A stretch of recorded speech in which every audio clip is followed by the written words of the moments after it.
Hey! You know, people ask me all the time, what is your favorite book that you've written? Or they'll say, what's the least favorite book you've written? I thought I'd do something a little different on those two, do a little twist on it, and we're going to talk about one of my favorite books. It's not quite my favorite, but it's almost my favorite book, and it's the one with the title that I like the least. So stay tuned for Deepest Roots of the Heart.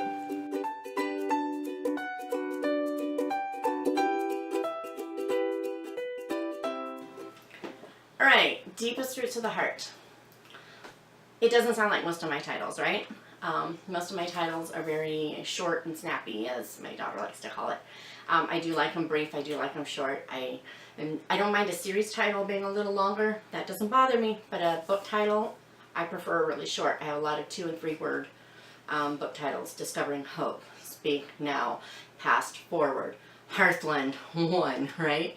And then I have, you know, the one book that blows all that out of the water when I did The Matchmakers of Holly's Circle, the same year that I complained about this one. So this book has a unique beginning. It was, the publisher asked for the book, and it didn't have a title that I could use. I had originally written, this is not the first one that I wrote in this series, it's the prequel sequel to the series, but it's not the first one I wrote. First one I wrote I called Encantado because it's where my brain went. It's Spanish for enchanted, and it fit. And I knew I would have to change the title, especially when I started this one, and I was calling it Casa de Sueños, which is the name of the rancho that they live on. And I thought this would be good, right?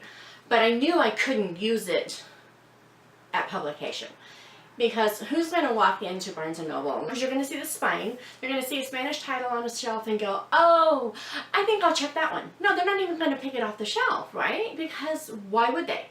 And so I knew I would have to change it, and of course that was the first thing they said, is that we do have to change the title. I mean, they were so sweet about it, and I was like, look, I know, you can't do it, right? But I was really struggling, you know, because it was hard to name it. And I finally came up with what fit it the most. And I know you can hear the birds, but just enjoy. What fit the book the most, and that was Legacy of the Vines, because this whole book is all about how the legacy began and where it ended up in the grand scheme of things, right? And so I was like, ah, it's perfect. And the acquiring editor said, yeah, it is for the series. And I just kind of went, yeah, you're right. You know, I hate when they're right, right? And so I was like, ugh. So I kept thinking, and I came up with Rooted Deep. It was the best thing that I could think of, you know, the grape roots, because it's all about the vineyards in Napa in California. And, you know, the vineyards, the roots go into the soil, and the family roots, you know, they're deep in faith and love, you know, and I'm thinking, this is awesome, right? And she's like, yeah, it's not quite right. And she came up with Deepest Roots of the Heart, which to me is really long, and I'll be completely honest, it sounds a little like a Harlequin to me. And I was not real happy about it. I didn't hate it. I've actually learned to dislike it more and more as time has gone on, and I've also learned to like it more because I'm that way and I can't make up my mind. But on the other hand, it fit, okay, because it is all about, you know, the heart of the family and the heart of faith and how deeply rooted we need to be in both, right? And so I was like, it's right, Dead Burn It. And it was great because the managing editor, he was awesome. He was like, oh, to me it sounds literary. It doesn't sound like a Harlequin to me. And I was like, I love you. You're my new hero. But it's still, even today, it's like, But this, like I said, this is a prequel sequel to a very long series. I had written the first book, and I really loved what was happening in that first book. I have a reason for writing it, but I want to save that for that book. And so when I was figuring out, I was like, oh, I could do like the history of California through the eyes of one family. This will be awesome. I was all excited about it. I can't tell you how excited I was. I started thinking about it. You know, you've got the gold rush, you've got annexation, you've got the Civil War. You know, California families fought on both sides because we weren't really a part of anything then, you know. There were financial crises, and the San Francisco earthquake, and the Prohibition in Napa. Just saying, it's awesome the information I got on that. I can't wait to write that book because it's awesome. And then, you know, obviously the Depression, which is what kicks all of this one off.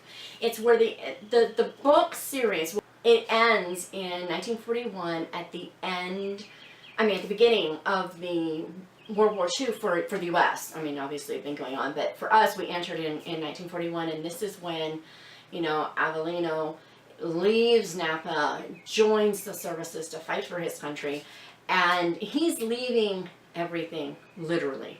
It's not just that he's temporarily going, he doesn't know if he'll have anything to come back to, and it's just this very bittersweet, and it's wonderful, and it's amazing, and it's okay that I tell you that because it's all in here. And so I really wanted the series to end that way. But when you've got this very long series, I mean, we're talking 10 books in the main series. That's a long series to then end without a happy. And each book doesn't have to have a happily ever after. I don't believe that. But it feels like a long series like that really should have more than just a bittersweet hope and promise of a better day, right?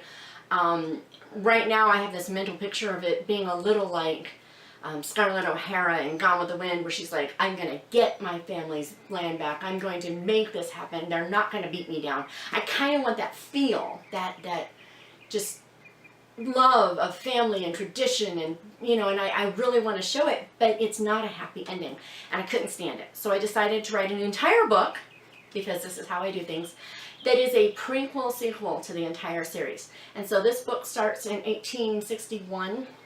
Well, it actually doesn't start there, but the timeline is, you know, it goes from 1861 all the way to 1946, and then an epilogue in either 76 or 86 or 96. I don't remember. It goes way back, and it's beautiful. It couldn't be 96. That's not. Yeah, it is. Yeah, it is. Oh, no, it couldn't be. Okay, anywho, I don't know what the year is because I don't remember, and I guess I could take a second and look. Afterward, epilogue, 94. 94. Anyway, so it's really cool, and it's really awesome, and I love this book, but I wrote it because I didn't want the other ending to be, you know, anything less than what I had planned. But I wanted the series to end on a very positive and happy and good note. It's not a wildly happily ever after ending. It's just I just think it's a beautiful, wonderful ending. I love this book. It's almost my favorite. The series might be my favorite, but the book itself. The cover design, I think, is really cool, how they found someone with just the right thing. Originally, this dress was green, and it was exactly like I wrote it in the story. It was amazing, but they wanted her to be very unique, and so they changed the dress to blue polka dots, and I was a little sad, but I understand why they did it. They made a good choice. It looks better. It pops better. It's not in conflict with the background now. The other had a print that was a little larger, and so, I mean, it is a wiser design choice, but it was kind of sad to lose that green when you know, I had that green. But, and then this guy, he was originally wearing blue, and, basically he was a chauffeur, and we had to make him a soldier. He was also a Caucasian chauffeur with gray hair, actually, and so they did a lot of beautiful work on it. But yeah, the people at Waterfall were amazing to put up with all my going, that can't work, that can't work, and no, that can't work. So they were great. I just really want to thank them for that. But anywho,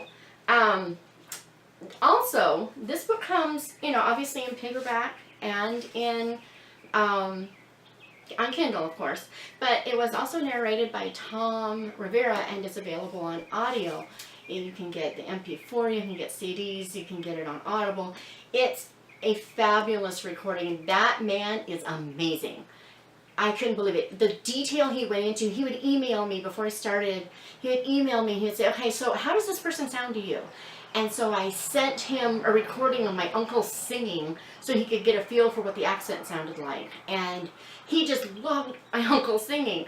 And it was just amazing. And he would go, okay, well, how educated is this person? And what about this? And he took all that information, and and when he's speaking, he goes from flawless Spanish into no accent whatsoever, speaking English, maybe with a southern accent then. And then back to no accent, and then over to a Spanish accent speaking English. Just you didn't know that there weren't different people speaking because of how the accents changed so perfectly from one voice. It was amazing because usually if you can get that perfect accent in one way, you can't get both of the others. You might be able to get one, but he managed to just, he is awesome. So anyway, Deepest Roots of the Heart, the book that is one of my favorites, and the title is definitely my least favorite title, but I think it'll grow on me someday. Meanwhile, I call it Droth, which is, D-R-O-T-H. It's Droth, and it sounds rather horrible when I talk about Droth, and people are like, why did you title a book that, Because I'm me, and I'm weird, and we all know this, right? So, you have a great day, and I'll be back with another book chat next week. Bye!